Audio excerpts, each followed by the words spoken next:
ഇരിക്കാം സാർ. നാളെ 2000 രൂപ നാളെ മാറി തരണേ സാറേ. ചേട്ടാ യോ അറിഞ്ഞൂടെ, അപ്പുറത്തെ ബാങ്കിൽ പുതിയതായിട്ട് വന്ന മാനേജരാണ്. പിന്നെ നമസ്കാരം. എന്തുണ്ട് കഴിക്കാൻ? കഴിക്കാൻ എന്താണ് സാർ? ഇപ്പൊ ഇഡലി ഉണ്ട്, പുട്ടുണ്ട്, ദോശയുണ്ട്, അപ്പമുണ്ട്. ബിരിയാണി ഉണ്ടോ? ബിരിയാണി എടുക്കാം സാർ. ബിരിയാണി സാറിന് ഏത് ബിരിയാണി ഉണ്ട്? മട്ടൻ ബിരിയാണി ഉണ്ട്, ചിക്കൻ ബിരിയാണി ഉണ്ട്, മീൻ ബിരിയാണി ഉണ്ട്. ഏതാണ് സാറിന്? എനിക്ക് chicken biryani. Chicken biryani. Chicken ബിരിയാണിക്കകത്ത് ഈ മസാല ഫ്രൈ ചെയ്തത് വേണോ അതോ കറിയായിട്ട് വെച്ചാൽ മതിയോ? ഫ്രൈ ചെയ്തുണ്ട്, അത് പറയാം.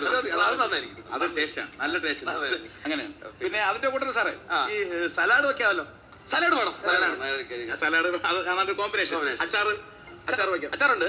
നാരങ്ങാച്ചാർ വേണോ മാങ്ങാച്ചാറാണോ? നാരങ്ങാച്ചാർ. പിന്നെ ഇപ്പൊ റെഡിയാക്കാം. പപ്പടം വേണം. ആയിക്കോട്ടെ. അത് കഴിഞ്ഞിട്ട് നമുക്ക് ഒരു തണുത്ത നാരങ്ങ വെള്ളമാണ് അതിട്ട്. അത് കഴിഞ്ഞിട്ട് ഇല്ല, ബിരിയാണി ഇല്ല. നിങ്ങളല്ലേ പറഞ്ഞു ഇപ്പൊ ചിക്കൻ ബിരിയാണി ഉണ്ടോ എന്ന് പറഞ്ഞു, മട്ടൻ ബിരിയാണി എന്ന് പറഞ്ഞു, ബീഫ് ബിരിയാണി ആണോ എന്ന് പറഞ്ഞു. പിന്നെ നിങ്ങൾ അച്ചാർ ചോദിച്ചപ്പോ അച്ചാറുണ്ട്, സലാഡുണ്ട്, പിന്നെ പപ്പടം ഉണ്ടെന്ന് പറഞ്ഞു. ഇതെല്ലാം നിങ്ങൾ ഉണ്ടെന്ന് പറഞ്ഞിട്ട് ഇപ്പൊ കഴിക്കാൻ കൊണ്ടുവരാൻ പറഞ്ഞു. പിന്നെന്ന് പറയുന്നത് വിഷമുണ്ടായി സാറിന്?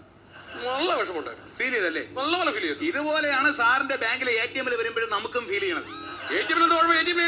AC ഉണ്ട്, പക്ഷെ ഞങ്ങൾ അവിടെ വരുമ്പോ മറ്റേ കമ്പ്യൂട്ടറിന്റെ സ്ക്രീൻ ഉണ്ടല്ലോ, അത് പറയും നിങ്ങൾ കാർഡ് ഇടാൻ പറയും. ഞങ്ങള് കാർഡ് അങ്ങോട്ട് അകത്തോട്ട് ഇടും. അപ്പൊ പറയും നിങ്ങൾ പിൻ നമ്പർ അടിക്കാൻ. നമ്മൾ പിൻ നമ്പർ അടിക്കും. അതിനുശേഷം ചോദിക്കും നിങ്ങൾക്ക് എത്ര രൂപ വേണം.